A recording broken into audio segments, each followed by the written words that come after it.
we sold the house. But that's besides the point. Yeah, I just wanted to show you that. I just wanted to show you a couple of things that I did do, because I offered to come help sand, paint, whatever it is. I know the painting's going to be up to Darren. I'm not even going to go there. It's been many years since I've done real paint work. That's what to me, real paint work is when you get done with a panel and there's no blemishes. So it's been a while. I did this truck here. This was a 69. Everything was 69 except for the rear fenders. At the time, I had gotten my hand on the set of, I don't even know what year they were. I think they're like 66 and under fenders. Cherry with no rust on them. So everything else was mint on the truck. So when I put the truck together, those are the fenders I used. It was just a matter of availability back then. I mean, I put this truck together in 1987. So I cruised it for a very long time. I cruised that truck for 12 years. But I know there's a couple of pictures I wanted to show you. This photo. Here's a picture of the truck out on the beach. So it had a 350 in it. It was a four-wheel drive truck. It actually went well. What was I saying? Here's another one I did. This was a 71 CJ5 with the original 225 Dauntless V6 in it. That was another low mile car. That thing only had 40,000 miles on when I got it. Had the spare tire mounted on the side. You can see it's got the big ladder bars on it and stuff like that. It has what we called back then a burger built bumper, front and rear. That comes out of that fabrication shop. They handmade everything. And they tested it to do certain things before they made it. It wasn't like it was something you bought in the store and it almost fit your car. It was made actually onto the frame rail. I think the front piece here was I think it was 3x5 or something like that, by 1/4 inch tube they start with. Then he plated it with 1/4 inch plate, and then the side plates were 1/8 inch. And it actually had two things in the front that you could either hook a tow bar to, or I had my rope around it. And I had it drilled for my antennas. And then you did the back bumper on it, and the spare tire carrier actually came off through the top. I actually did some suspension work on that thing too. Here's another jewel. When I bought my motorhome way back when, you can see it's an older picture. The bottom, it was only a couple of years old, but the bottom was fading. It was like a salmon color. I turned around and I did, I don't know if it's going to be hard to make out, but I did the stripe on the lower end of it, including taking the running boards off, doing those. I did that in, back then that was I think my first base coat clear coat job. It was an Austin Martin, Austin Healy, Austin something, gray color. Removed the little stripe that was above it. That was a lot of work, because the whole back half of the motorhome was textured fiberglass. So it was a lot to prep that thing.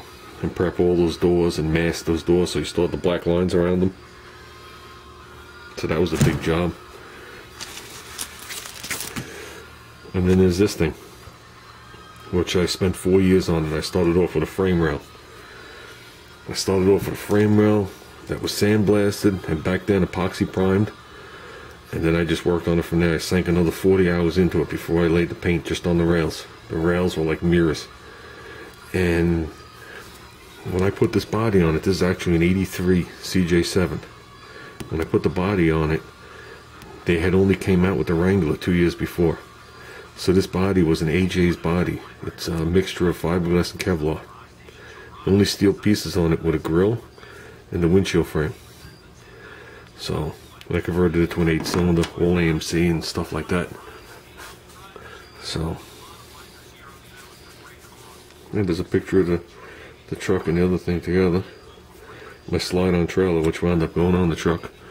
Like I said, I figured I'd show you a couple of things I did in the past and stuff.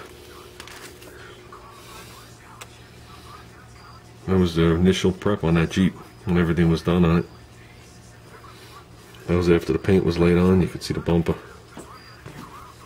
Pay no attention to the green paint on the muffler.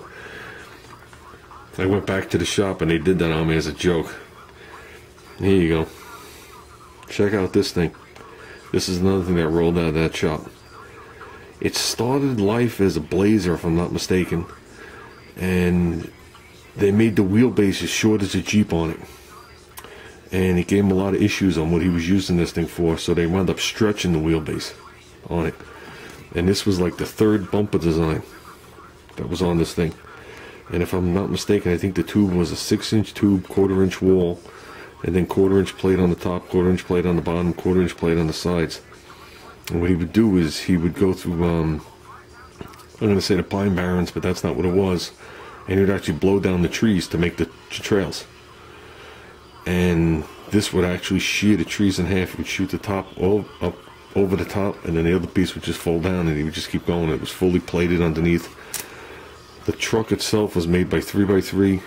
I think it was 1/8-inch tube with aluminum panels in it, aluminum roof.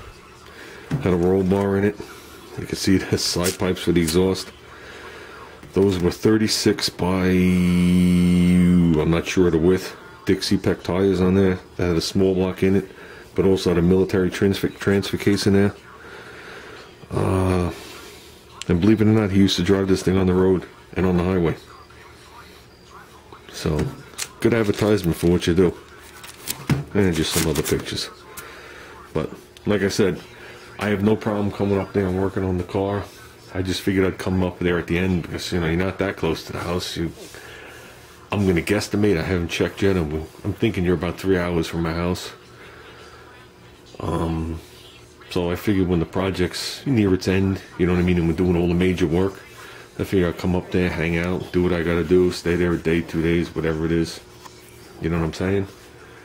And we'll get your car done and on the road.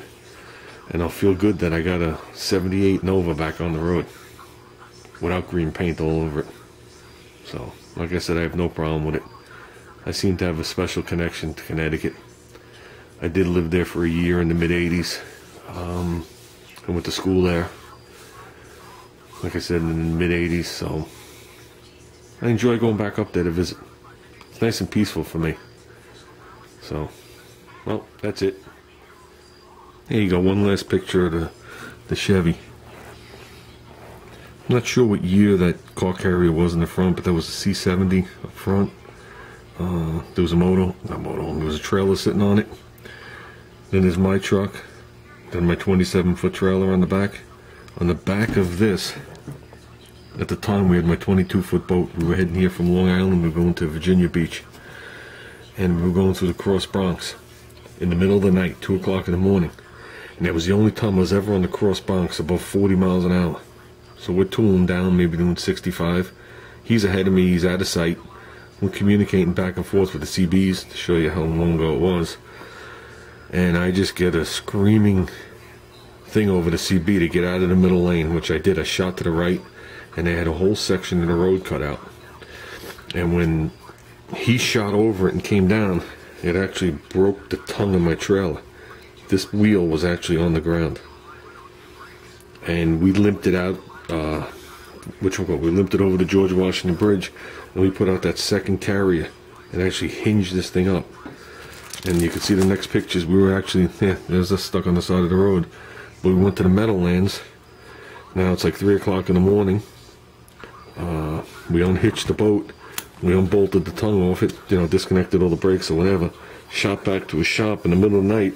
Made up a whole new tongue. You know, I had to drill everything out, brought it back. And his father actually came. There's his father there with my brother, with the father's motorhome. And they took it back to Long Island. We decided we were not going to go down to Virginia Beach with the boat. And that was the whole purpose of going. We wanted to cruise to Chesapeake, which neither of us ever have. So, the Chevy survived, but the boat trailer didn't.